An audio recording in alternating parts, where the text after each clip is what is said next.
घाटी का। नहीं, आज जो फैसला आया हम उससे मुतमईन नहीं हैं और हमारा मानना यह है कि ये कॉन्स्टिट्यूशनल मेजॉरिटी जो लोग कह रहे हैं, अब कॉन्स्टिट्यूशनल मोरालिटी की आज जीत हुई है और मेजॉरिटी मोरालिटी की कामयाबी हुई है।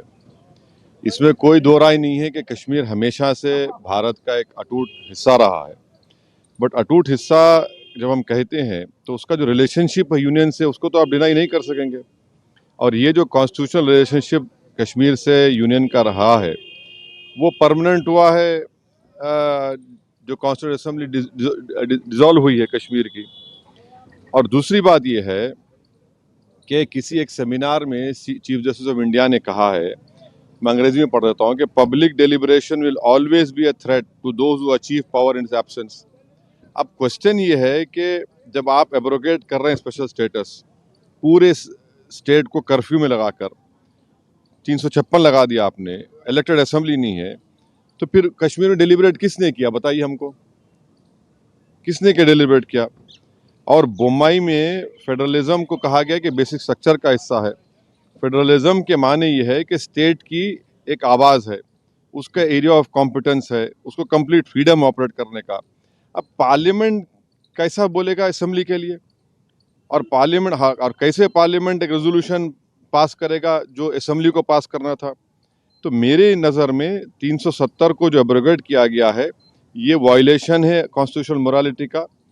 और जो एब्रोगेशन, बाइफर्केशन और डाउनग्रेडिंग हुआ है एक स्टेट के यूनियन टेरिटरी का, ये तो बहुत बड़ा धोखा हुआ है जो हमने कश्मीर के अवाम को वादा किया था।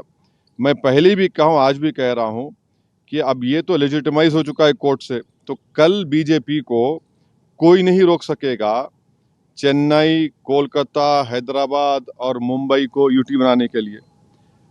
और इसका सबसे बड़ा नुकसान जो होगा आप देख लेना फ्यूचर में, डोगरास को होगा और लद्दाख के बुद्धिस्ट को होगा। वहाँ पर डेमोग्राफिक चेंज होगा। अभी से आप देख रहे हैं कि जम्मू में जितने राइस मिलें थी वो डोगरा के लोग हाथ से निकल गई। और लद्दाख में आप देखेंगे बहुत बड़े पैमाने पर बुद्धिस्ट लोग नाराज होंगे और वहाँ पर डेमोग्राफिक चेंज होगा। सर, दो सवाल हैं। आपने ये बात कही कि दूसरे शहरों में भी ये काम करेंगे ये लोग, किस शर्त पे और क्या सबूत और किस दावे के साथ आप कह रहे हैं?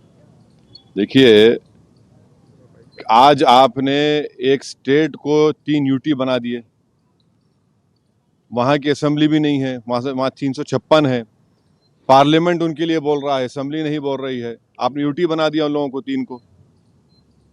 अब आज का जो ऑर्डर आया है सुप्रीम कोर्ट ने, सीजीआई और सुप्रीम कोर्ट ने कहा है कि एट द अर्लीस्ट आप रेस्टोर करिए। अर्लीस्ट का मतलब क्या है?